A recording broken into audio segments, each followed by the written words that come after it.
தேசிய அளவில் நடைபெற்ற கூடைப்பந்தாட்டத்தில் வெற்றி வாகை சூடிய இந்தியன் வங்கி, தென்னக ரயில்வே அணிகள் பார்வையாளர்களை, ரசிகர்களை ஈர்த்த இறுதி ஆட்டம்.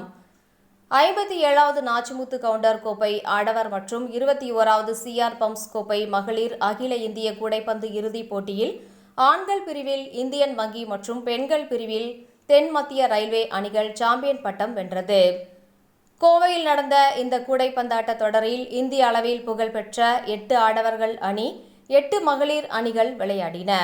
ஆடவர் பிரிவு 3 மற்றும் 4வது இடத்தின் போட்டியில் திருவனந்தபுரம் கேரளா மாநில மின்சார வாரி அணியை எதிர்த்து பெங்களூர் பேங்க் ஆஃப் பரோடா அணி விளையாடியது. இதில் பேங்க் ஆஃப் பரோடா அணி 81க்கு 58 என்ற புள்ளிக்கணக்கில் வென்றது. தொடர்ந்து நடைபெற்ற இறுதிப் போட்டியில் சென்னை வருமான வரி அணியை எதிர்த்து சென்னை இந்தியன் வங்கி அணி விளையாடியது. இதில் இந்தியன் வங்கி அணி 73க்கு 65 என்ற புள்ளி கணக்கில் வென்று 57வது நாச்சிமுத்து கவுண்டர் கோப்பையை வென்றது. மகளிர் பிரிவு 3 மற்றும் 4ஆம் இடங்களுக்கான போட்டியில் திருவனந்தபுரம் கேரளா மாநில மின்சார வாரிய அணியை எதிர்த்து கொல்கத்தா கிழக்கு இந்திய ரயில்வே அணி விளையாடியது. இதில் கேரளா மாநில மின்சார வாரிய அணி 89க்கு 41 என்ற புள்ளி கணக்கில் வென்றது.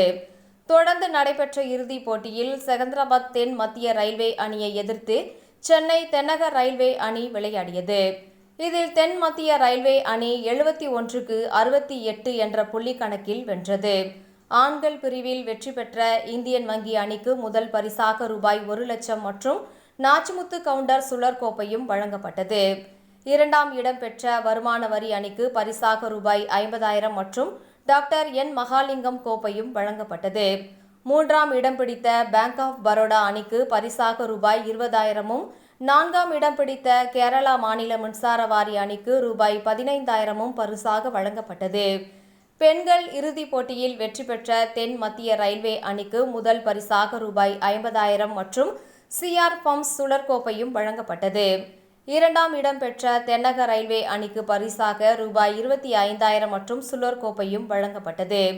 3ஆம் இடம் பிடித்த கேரளா மாநில மின்சார வாரிய அணிக்கு பரிசாக ரூபாய் 15,000மும், 4ஆம் இடம் பிடித்த கிழக்கு ரயில்வே அணிக்கு ரூபாய் 10,000மும் பரிசாக வழங்கப்பட்டது. மேலும் இத்தொடரில் சிறப்பாக விளையாடிய தென்னக ரயில்வே அணியின் வீராங்கனை ரஷி கோத்தானி என்ற வீராங்கனைக்கு சிறந்த விளையாட்டு வீராங்கனை என்ற விருதும் வழங்கப்படும். முன்னணி வீரர்கள் களமிறங்கி விளையாடிய இந்த போட்டியில் அனல் பறந்த ஆட்டத்தினை ரசிகர்கள் ஆர்வமுடன் கண்டு ரசித்தனர்.